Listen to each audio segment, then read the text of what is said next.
Hi, my name is Melody Barker, and I'm excited to be with you today. Thank you so much for taking time to watch this recording.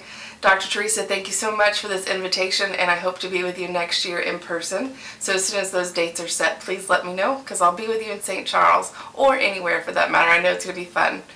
Okay, so we are right in the throes of this international summit, and I can already tell you that I know it's going to be awesome and that you're going to walk away with the keys to unlocking your destiny and your purpose. And I'm so thankful to be among such an amazing group of speakers and leaders in this movement to help people understand their destiny. And as I was preparing and going through my notes, I wanted to just give you 3 keys today. And what's great is it's 3 keys and they're all E's. So they're going to be easy to remember as you go forward from today, unlocking your purpose, unlocking your destiny, and giving people what they need to know in order to unlock their purpose and step into their destiny as well. So let's get into this first key, because I know that you've got an exciting afternoon or evening ready for you, and I want to be sure to honor Dr. Teresa and my time with you today. So the first one I want to talk to you about as you are stepping into Take Your Mountain is your environment. So many people do not realize that they allow their environment to change and set their limitations. And what do you mean by that? Well, if this is funny. My mom this just popped in my head. My mom would always share the story of a square watermelon. And in Japan, they would take an early little young watermelon and stick it into a jar, and then it would fill up the jar, and it would take on that shape. That's the same thing with our purpose and our destiny, or whatever mountain that you're wanting to climb or to tackle. If you stay in an environment that's going to limit your ability to grow or to create an impact, you're going to take on the shape of that environment, and that's going to be it. I reference John Maxwell a lot in my quotes because I respect him, I honor him as a speaker in a leadership position, as well as helping others reach their potential. And he talks about the importance of understanding your environment with this quote: "Growth stops when you lose the tension between where you are and where you could be." And I want to take a minute and kind of unpack that for you. Take just a quick inventory of where you are. What are those things that have been on your list that you want to accomplish, that you want to get taken care of, but they've been sitting on your to-do list for months or maybe years? Okay, I want to challenge you right now to write those things down and cross them off your list as if you're not going to do them. Move on to a new list and recognize that you're not desiring to complete those tasks. So move forward, move past them, because if you're saying, you know what, I don't want to do this, I don't want to take the next step, I don't want to climb my mountain until I'm able to do this, this, and this. Well, if that's been on your list for the last 3 to 5 years, then you've got 3 to 5 years that you are robbing from yourself and from your potential because you've set your own roadblocks of limitations. I teach and I coach people who are wanting to get into speaking and into ministry, and one of the first things that we do is we identify what is it that you want to do, where do you want to go, and how do we get there. So I'm going to ask you the same thing. Where do you want to go? What mountain do you want to climb? Where you are right now, is your environment conducive to allowing you to climb that mountain?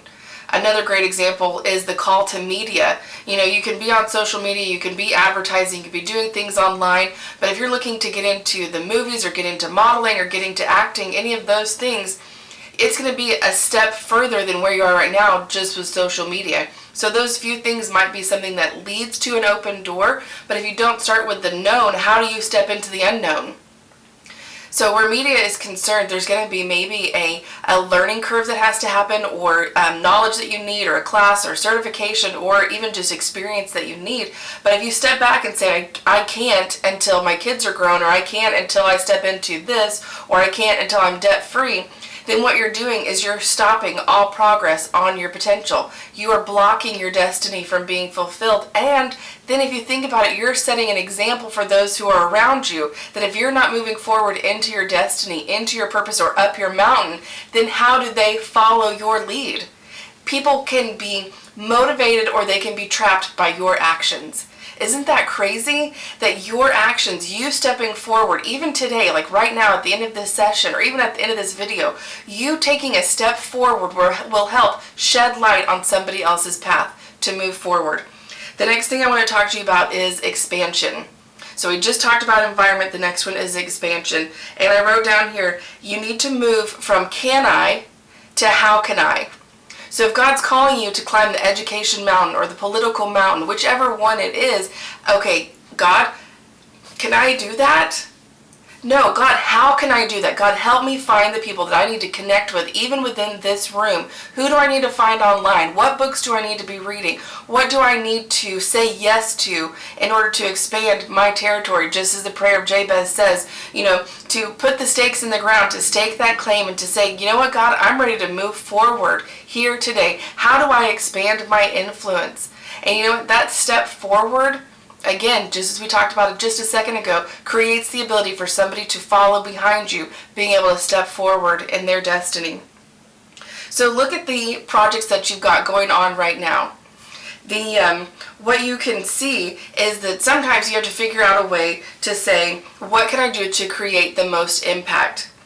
What's working and what is just more work? So how do I go from, I'm swamped, I have no idea what I'm doing, I have nowhere to go. So take a quick inventory of what's going on and make room to be able to do what's a part of your next step. Make room by clearing off those things off your to-do list, those things that are not important, they're not accomplished, they're years, they're consider them in the past. Start a new list today. What would be the necessary steps to move forward? The last E that I want to give you is the word effective. To look at what is effective for your life. Okay, what do you mean by effective? Be on time. When you have commitments made or when you have any of those things going on, to say, I'm going to be on time every time and show up with the best you possible.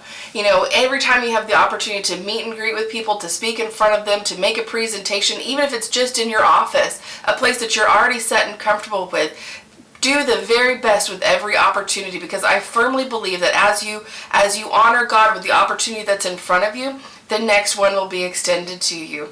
So real quickly, I want to tell you, watch your environment, plan for your expansion, and be effective in all areas that God has called you to move forward to. And I'm going to tell you this, the view from the top of your mountain is going to be absolutely beautiful. You're going to love it. So keep going, keep climbing. As Dr. Teresa would say, it would be dream big and do it. So I want to thank you so much for your time today. I hope you'll connect with me on social media or connect with me online. It's melodybarker.com. And if you go to Facebook, it's Melody Barker, INT.